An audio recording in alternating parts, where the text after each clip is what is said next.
नमस्कार। कैसे हैं आप? महाराष्ट्र में महाआघाड़ी की सरकार है। कहते हैं कि वो सरकार शरद पवार चला रहे हैं। कुर्सी पर भले ही एक खराओं के रूप में उद्धव ठाकरे हैं, बाला साहब ठाकरे के पुत्र, लेकिन सरकार और सत्ता शरद पवार के इशारे पे चल रही है। हर मलाईदार मंत्री उनके कोटे का है, भले ही मुख्यमंत्री बना दिया गया उद्धव ठाकरे को। उसमें कांग्रेस भी एक सहयोगी पार्टी है, लेकिन आलम यह रहा कि राहुल गांधी ने सार्वजनिक तौर पे कहा कि महाराष्ट्र में भले ही हम सरकार में हैं, लेकिन हमारी कोई जिम्मेदारी वहां नहीं है। ये बात वो कोरोना में प्रभावित, सबसे ज़्यादा प्रभावित महाराष्ट्र से मजदूरों के पलायन को लेकर के कह रहे थे।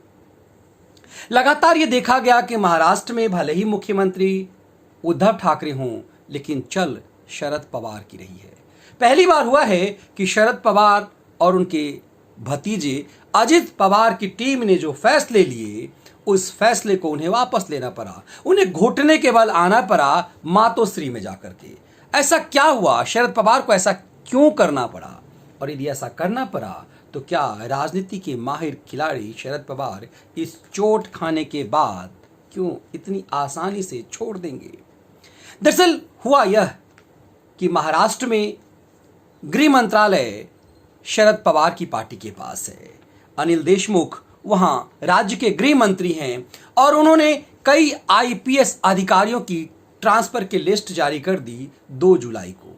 और इसकी सूचना न तो मुंबई के कमिश्नर को थी और न ही मुख्यमंत्री उद्धव ठाकरे को। कमाल की बात यह है कि राज्य के मंत्री ने एक अहम फैसला कर लिया और इसकी कानो कान खबर राज्य के मुख्यमंत्री को थी ही नहीं। इससे नाराजगी बढ़ी, कमिश्नरी में भी नाराजगी हुई और मुख्यमंत्री को भी ये अपमानजनक लगा कि वो आखिर किस काम के लिए महाराष्ट्र के मुख्यमंत्री हैं। दरअसल शरद पवार बैकफुट पे नहीं आते शायद, लेकिन अभी 2-3 दिन पहले ही एक डबल हमला शरद पवार की पार्टी की तरफ से हुआ। खुद अजित पवार के सामने 5 पार्षद जो शिवसेना के थे वो एनसीपी में शामिल हो गए। ये गठबंधन धर्म का सीधे सीधे उल्लंघन है कि आप अपने ही गठबंधन के साथी की ताकत को कमजोर कर रहे हैं। ऐसे में नाराजगी शिवसेना में जमीनी स्तर पर था। शिवसैनिकों को लग रहा था कि सरकार में भले ही मुख्यमंत्री उनके पार्टी के लोग हैं, लेकिन उनके कार्यकर्ताओं की कुछ नहीं चलती, सरकार में उसका कोई रौब नहीं है और वो सिर्फ कहने के लिए मुख्यमंत्री हैं। नाराजगी तो कांग्रेस में भी है, लेकिन कांग्रेस लचर और लाचार है। नाराजगी इस कदर कि अभी पिछले कुछ दिन पहले ही राज्य के वित्त मंत्री जो शरद पवार की पार्टी के हैं, उन्होंने एक फरमान जारी कर दिया और ये कहा कि राज्य में कोई भी मंत्री बिना वित्त मंत्री की अनुमति के 1 करोड़ से ज्यादा के बजट को सैंक्शन नहीं कर सकता। ये कांग्रेस को सीधे तौर पे अपमानजनक लगा, लेकिन कांग्रेस कुछ नहीं कर पाई क्योंकि माना जाता है कि इसमें मुख्यमंत्री की भी सहमति थी। तो ऐसा लग रहा है कि लगातार महाराष्ट्र में भले ही महाआघाड़ी की सरकार की अगुवाई उद्धव ठाकरे कर रहे हैं, लेकिन सब कुछ शरद पवार का चल रहा है। वित्त मंत्री और राज्य के गृह मंत्री सरकार चला रहे हैं और मनमर्जी कर रहे हैं। आईपीएस अधिकारियों का जो ट्रांसफर की लिस्ट थी, वो सब अपने कार्य को संभाल रहे की तैयारी में थे, लेकिन राज्य सरकार ने इस फैसले को, मुख्यमंत्री कार्यालय ने इस फैसले को पलट दिया और उसके बाद शरद पवार मुख्यमंत्री के निवास, शिवसेना का जो हेड ऑफिस है, मातोश्री पहुंचे उन्हें मनाने के लिए।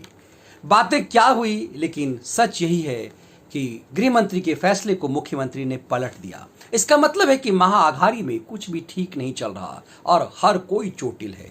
लेकिन चोटिल यदि शरद पवार होंगे तो निश्चित रूप से सरकार की सेहत के लिए ठीक नहीं होगा। यह माना जा रहा है कि शरद पवार धीरे धीरे निगल रहे हैं शिव सैनिकों को, शिवसेना की पार्टी को और कांग्रेस को। ऐसे में बेचैनी दोनों तरफ है, लेकिन सरकार में शामिल होने के बाद समर्थन जो पहले वापस लेगा, घातक उसके लिए ज्यादा होगा। और यही कारण है कि शिवसेना मुख्यमंत्री तो की कुर्सी पर तो बैठी है, विराजमान है, विशोभित है, लेकिन शरद पवार के मनमर्जी का लगातार शिकार हो रही है। ऐसा पहली बार हुआ है कि शिव सैनिकों ने, शिवसेना सुप्रीमो ने शरद पवार की चलने नहीं दी, और ये निश्चित रूप से शरद पवार के ऊपर एक बड़ा चोट है। माना जाता है कि ट्रांसफर पोस्टिंग के इस खेल के कारण ही बड़े बड़े फैसले खुद एनसीपी ले रही है, ताकि सरकार में बदनामी इस बात को लेकर के ना हो। लेकिन बदनामी तो हो रही है कि आखिर मुख्यमंत्री किस लिए हैं। शिव सैनिक जिस ठसक के लिए जानी जाती है, जिस एक दृढ़ता के लिए जानी जाती है, अपने अडिग फैसले के लिए जानी जाती है, वो कर नहीं पा रही है। ऐसे में वो शरद पवार जिन्होंने कभी अपने भतीजे को उप मुख्यमंत्री बनवा दिया देवेंद्र फडणवीस की सरकार में, आज तक ये पता नहीं चल पाया कि उसका सच क्या है, शरद पवार की इसमें सहमति कितनी थी। यदि शरद पवार की सहमति नहीं थी तो अजीत पवार पे एक्शन क्यों नहीं हुआ। अजीत पवार दोबारा से फिर उसी राज्य के उप मुख्यमंत्री बन गए और अब की बार वो महाअघाड़ी के कोटे से बने। तो ये पूरा घालमेल साफ लगता है कि हर दांव शरद पवार का होता है। लेकिन यदि ये दांव भी शरद पवार का था, जो फैसला गृह मंत्रालय की तरफ से हुआ उस जिसे मुख्यमंत्री ने पलट दिया, तो निश्चित रूप से चोट तो अब की बार शरद पवार को भी लगी है। और शरद पवार कभी भी राजनीति के हल्के गेम नहीं खेलते। माना जाता है कि देश में राजनीति के वो ऐसे धुरंधर माहिर हैं जो चोट ऐसी पहुंचाते हैं जो पता ही नहीं चलता। वो लगातार ये कहते रहे कि बहुमत तो भाजपा को मिली है, हम सरकार कैसे बनाएंगे। लेकिन सरकार बनाने के हर दांव पेच अंदर अंदर चलते रहे और अल्टीमेटली सरकार उन्होंने ही बनाई। शिव सैनिक जितना उछल रही थी कि मुख्यमंत्री तो हर हाल में उन्हीं का होगा, वो शरद पवार के बल पे ही।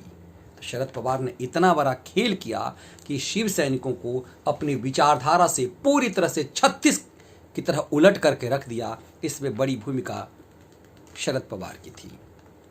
महाअघाड़ी की सरकार बनाया उन्होंने और अपने दम पे चलाया, अपनी मर्जी से मंत्रिमंडल का गठन किया और अपनी मर्जी से सरकार में फैसले करवाए। लेकिन पहली बार जो चोट शरद पवार को लगी है, उससे निश्चित रूप से पवार बिलबिलाए होंगे। और 5 पार्षद के बाद को अब शिवसेना से अपनी पार्टी में शामिल करने के बाद अब अगला दांव शरद पवार का क्या होगा, यह देखना दिलचस्प होगा। लेकिन महाअघाड़ी की मजबूरी ये है कि सरकार से समर्थन लेने की पहल कोई करने की हिम्मत नहीं उठा सकता, क्योंकि जो ये पहल करेगा वो उसके लिए सबसे ज़्यादा घातक होगा। और पवार ये पहल कभी करने वाले नहीं हैं। तो पवार दरअसल लाचार और मजबूर कर रहे हैं शिवसैनिक या कांग्रेस को कि सरकार से समर्थन वापस लेने का आत्मघाती फैसला कोई करे। पवार जानते हैं कि आत्मघाती फैसला करना आसान नहीं है, ऐसे में चलेगी तो पवार की ही। बहुत बहुत धन्यवाद।